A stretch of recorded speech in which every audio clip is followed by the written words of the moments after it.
We've reached the beginning of the new season. It's World Cup season. And I don't know what's going to happen. All I know is Serbia have missed out on qualifying for the next round, despite the fact they went unbeaten. Germany and the United States survived. Austria and Nigeria have gone through, knocking out Canada, who beat Saudi Arabia. Scotland and Mexico knock out Tunisia and South Korea. England and Senegal knock out Paraguay and China. China conceded a lot of goals. 11 against England, 4 against Senegal, and 7 against Paraguay. Ivory Coast and Turkey have knocked out Brazil, which is a shock in itself. Brazil being knocked out of the group stage. I don't see that going down very well. France and Australia are both through as well. And as things stand, Ukraine are going to be going through to the next round of the World Cup. They're about to win their third game. Netherlands and New Zealand, I have no idea what's going to happen there. Uruguay are already through in a group that has Croatia, Egypt, and Suriname in it. Portugal and Cameroon are the top two. Spain can't seem to win and need Portugal and Cameroon not to draw against each other and to have a big scoreline to get through their group. Czechia and Japan could be knocking out Ghana and Argentina of all teams. Czechia winning 4-1 against Argentina. Sweden are already through in a group that has Belgium, Jamaica and Chile. Italy, in their first World Cup in years, are going to be topping their group as things stand. Colombia, Algeria and Iraq are trying to stop them, though Iraq cannot beat them at this point. They've already bottomed. Our new season is here. We're predicted to be in second place, and that's not a shock when you realise how good we were this year. None of the loans have finished, mind you, so far, so that is not a true reflection of how good the team is. We've got players coming back from loans and players going back out to their parent club, so it could be one of those things. We've already had our first Champions League draw, and it is against Sparta Prague. A team that, on their day, can be really good. Though because the league's not loaded, they might not be as good as they could be, but it's one of those things. Freiburg offered me a job interview. I told them no, I wasn't interested, despite the fact that last month I said openly I wasn't interested in the role. So that's all good. We've had an offer for Ken Wilson that we turned down by TSC, and as things stand, we need a bigger offer than that to consider selling him right now. The season review was here. We were not the biggest overachievers because Jumot did quite well to do what they did, though Matthias got the most assists though with 10 assists, and Palaversa was the signing of the season. Clearly he's telling everyone that a free transfer is quite good for this division. Apparently we're linked to this guy, and I looked at him, I'm not interested. He does not feel like a £500,000 player to me. Hoffenheim are apparently interested in Lubeck Fink, and if we can get more than double the price we paid for him, I might consider selling him, because I think I can probably find a player worth the price there. The league's reputation has got up 2 places to 23rd, which is great. We've got up 33 places because of our many games we had in Europe last year, despite the fact they're all in the qualifying round. We did take on 4 teams, to be fair. While with England and Italy clinched the highest coefficient spots for the Champions League, which sees Brentford of all teams in the Champions League this year, which is absolutely hilarious to me. Zenzemi is at the World Cup and hasn't had the best of times. He also got injured, which doesn't help. After we left, literally 1 click later, I got this message for my commercial summary, so that's good. We've got a lot of money again. £1.3 million have been added to the bank from this. We did also get a tax hit of about $325,000 because we made £2.3 million in profits apparently. Our new scouting budget was arranged for $97,000. I upped it to $134,000 so I could scout all of Eastern Europe. So far, we've now got £2.4 million in the bank and £646,000 in the transfer budget. I will probably need to adjust this so I have more wage budget to work with. I don't know how much I will do it by, but I want to make sure we are in a good position for the season going forward, and that we don't go down to this sort of territory, which if we do well in the Champions League and Europa League, we should avoid that comfortably. Unfortunately, despite the fact we won the league, we still have one of the smallest sponsorship incomes, so that's something we need to work on for the upcoming seasons. But we are now the second biggest team in Hungary thanks to that league win. If we win both the league and the cup in the same year, we might be on the same level as Fanfaros, but who knows? We're now worth £20 million, and that's a good sign.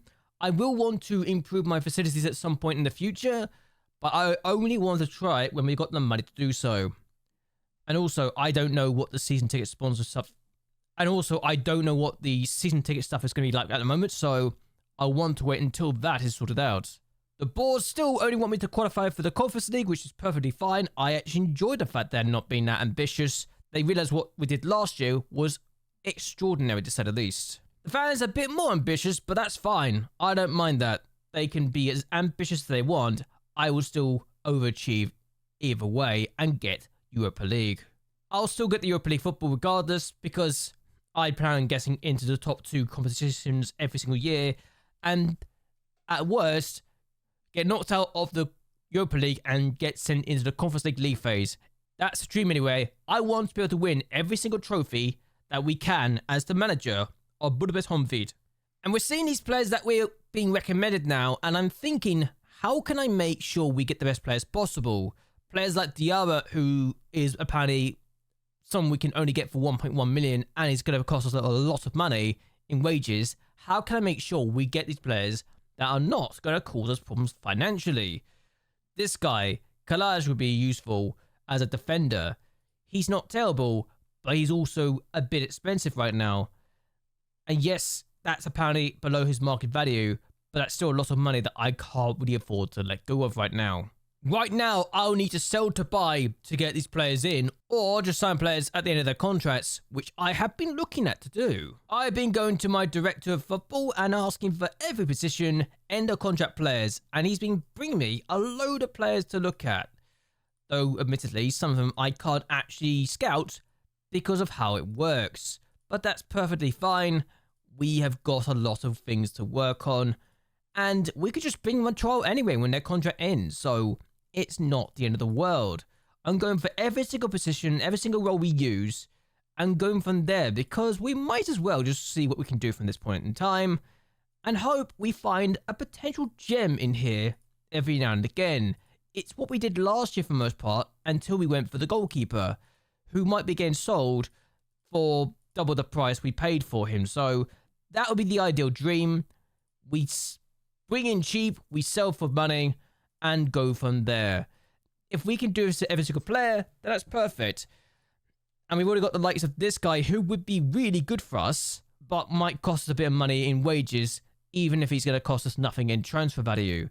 If we compare him to Joseph, for example, who was a bit of a flop, and I am considering selling, we've got a potentially better player in the mental side of things in Dion than we do Joseph, and he's also cheaper. So we got options here. We just need to make sure we get a better team. Also, I think that the determination is the problem here with Joseph, so maybe, just maybe, we need to work on making sure we get better personalities going forward. But of all these players that we've been able to say we can find, I've got options now, and I'm enjoying the opportunity to be able to scout all these talent, young and old. I can go for the older players and it still works. Ekdal, for example, was a beautiful example of that. And we could potentially find some young talent too, like Tyrell Ashcroft. Now, I know he doesn't look amazing, but for right back, he could be useful. And let's compare him to attributes-wise with our main man, Wilson Kane. Now, different kind of player. He's more of a physical monster than anything else, and actually mentals he's better as well, so he might be the better player out of the two. And we're paying good money to Wilson, and if we can get close to £1 million for Wilson's services, then we might have made a good deal here to get this guy in. He's also got the better determination as well, Ashcroft, so I feel like maybe Ashcroft is the better player here. So do we go for the signing? Even if he doesn't have the technicals, potentially, I want for the role I'm looking for. I'd want better crossing and dribbling, but everything else seems to be what I'm looking for right now in the attributes, especially in the physical side of things. So maybe Ashcroft could be the problem that we could use to solve our team. He is currently going to be leaving Tottenham, it feels like, and he'll be going to the Championship at some point in the end. So maybe, just maybe, I could definitely do better here and do quite well. even if I'm competing with the championship to get their services. Who knows, maybe the championship could be where I need to go right now, because they do have the bigger reputation than us as well. And given that we're trying to improve the reputation of the league, maybe going for some of the bigger leagues is not the end of the world and not a terrible option. Especially if we start to develop our reputation and the league's reputation as well, because we do want to get the league to be one of the top 10 leagues anyway, and be one of the very few leagues that has 4.5 stars, 3.5 stars. Admittedly, getting the 4 stars would be absolutely delightful. The Eredivisie is already a 4-star league, so getting to 3.5 stars with Austria and Turkey, that's great. We need to do that. The Scottish Premier League went down from 9th to 15th, so that's how easily it could drop down if things don't go well in Europe or other competitions. If we do well, who knows? Hungarian football could be both attractive as a league and as a nation. That's the dream now. But until I get the money I really want to be able to bring the higher quality players in, I will have to go for the cheap option first and foremost and work from there just to ensure we get a better player coming through. It's not ideal, I know, but with these options, and once we get to the 1st of July, we could do a lot of good things. We've also got some players in our team that potentially already want new contracts, so how do I go about appeasing them as well? And this guy is one of my vassals, so this guy's already potentially on his way to our division, though he's playing for a team in the 3rd tier of Italian football, and he's a recommendation by my director of football, so clearly we're going to have to go for a smaller range of players I want to, and I can't go too deep.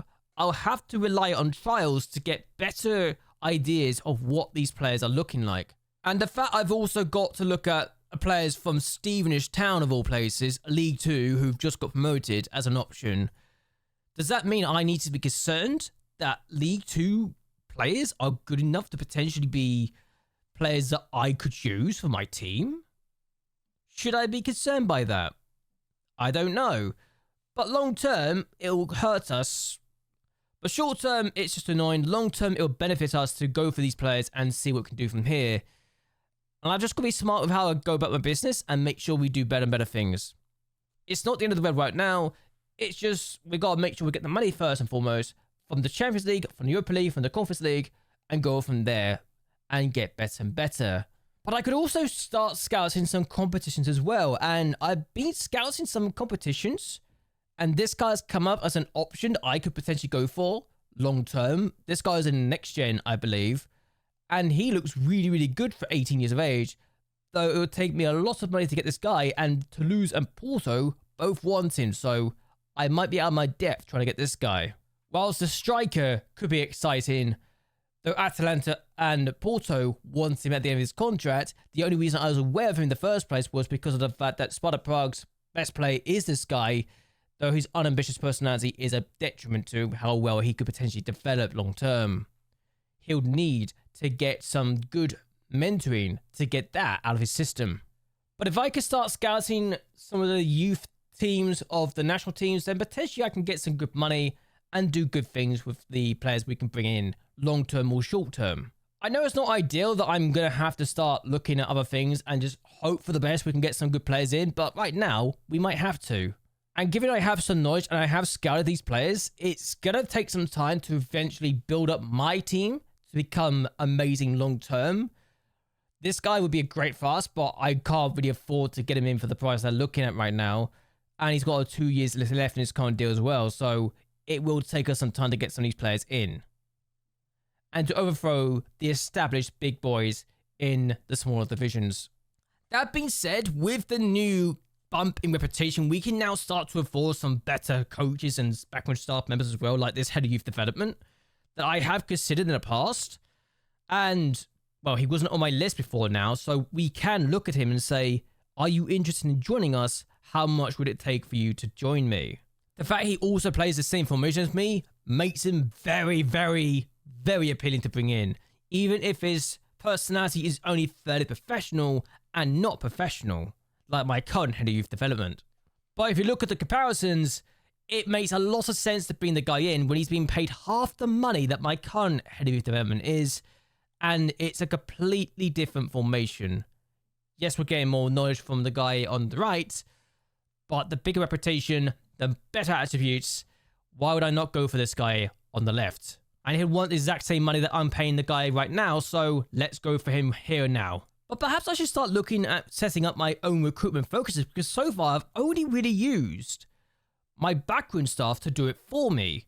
I've not really gone for it myself, and letting my backroom team do it, it has been beneficial. We've been able to find some good players regardless. My director of football has found me some good players as well.